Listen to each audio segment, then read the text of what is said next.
पटना साहिब के सांसद रविशंकर प्रसाद ने कहा कि देश में इस बार मोदी 400 के पार और मेरे संसदीय क्षेत्र के कार्यकर्ताओं ने नारा दिया है कि 4 लाख से ज्यादा से जीत होगी मेरी बिहार में, 40 के 40 सीट जीतेंगे। एक जगह कम वोटिंग से घबराने की जरूरत नहीं है। नरेंद्र मोदी की पहुंच गांव-गांव तक है। 22 से 25% जनता नरेंद्र मोदी को अपने आप वोट देती है। 405 सीट का मतलब है संविधान में परिवर्तन। रविशंकर प्रसाद ने कहा कि यह बेबुनियादी बातें हैं, इसका कोई मतलब नहीं है। मोदी जी ने स्पष्ट किया है और मोदी जी के पूर्व कानून मंत्री रविशंकर प्रसाद आपके सामने हैं। मैं कहता हूं यह बेबुनियाद बातें हैं। संविधान में कोई परिवर्तन नहीं होगा, कोई बदलाव संविधान में नहीं होगा। देश संविधान से चलती है। संविधान को बदला था कांग्रेस पार्टी ने। इमरजेंसी जब लगाया गया था उस वक्त संविधान बदलने की पूरी कोशिश की गई थी। संविधान बदलने की बात पर सांसद रविशंकर प्रसाद गुस्से में आग बबूला हो उठे। उन्होंने कहा कि प्रधानमंत्री ने कहा है ना, और मैं रविशंकर प्रसाद कानून मंत्री पूर्व कह रहा हूं ना, संविधान में कोई परिवर्तन नहीं होगा। देश के लिए इतना विकास किया है, 80 करोड़ लोगों को मुफ्त में अनाज दिया जा रहा है। कौन कहता है कि इंडियन है, देश के लिए कुछ नहीं किया? कोई मुद्दा नहीं है। 3 तलाक खत्म हुआ, 370 खत्म हुआ, किसानों के खाते में पैसे जाते हैं, मुफ्त में 80 करोड़ लोगों को अनाज मिलता है। मैं पिछले बार भी प्रतिद्वंदी का नाम नहीं लिया था और इस बार भी पूरे चुनाव में नहीं लूंगा। मैं मीटिंग को मानता हूं और इस पर चुनाव लड़ूंगा।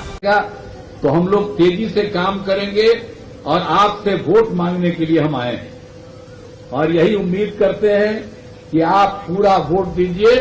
दुलाल चंद गोस्वामी जी को वोट दीजिए। आप लोग तो बहुत अच्छा बोल रहे थे, तो दीजिएगा ना वोट? हाथ उठा के बताइए। बहुत बहुत धन्यवाद आपको, आपने ये कह दिया। आप दुलाल चंद गोस्वामी जीतेंगे, हम तो चाहते हैं कि 40 सीट हम लोग जीतेंगे।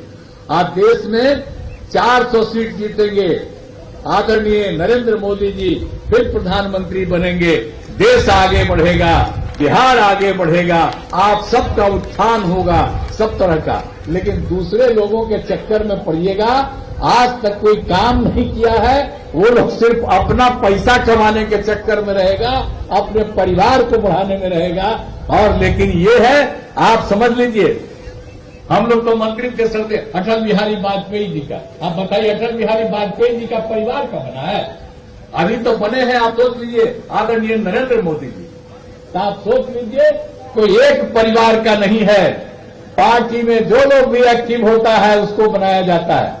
तो इसीलिए देख लीजिए, और हम लोगों के पटिया में भी कोई किसी के परिवार का है जी, सब लोग आगे रहते हैं। इसलिए हम लोगों का एक ही इच्छा है, आप सबका उत्थान हो और सबका हो। हम शुरू में कह दिए हैं, आप सबको हम अपना परिवार मानते हैं। पूरे बिहार के लोग हमारा परिवार है और आप हमारे परिवार के हैं। और आप लोगों ने हम लोगों के उम्मीदवार को, दुलाल चंद गोस्वामी जी को वोट देने का कह दिया है। इसके लिए मैं अभिनंदन करता हूं। और आपने ये कह दिया, इसलिए ये जीतेंगे, हम इनका अभिनंदन करते हैं। देखिए,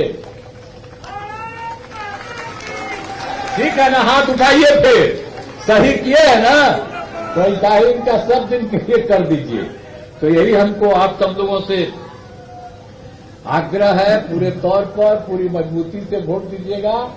आप पहले जितना वोट से जीते हैं उससे भी ज्यादा वोट से जीते, यही हम लोगों का आग्रह है। इसीलिए तो हम कह रहे हैं कि आदरणीय नरेंद्र मोदी जी और ज्यादा वोट से आगे बढ़ करके देश का उत्थान करेंगे। तो इन्हीं शब्दों के साथ आपने वोट देने के लिए, अगर कोई काम होगा हम आवेंगे, आपकी समस्या का समाधान करेंगे।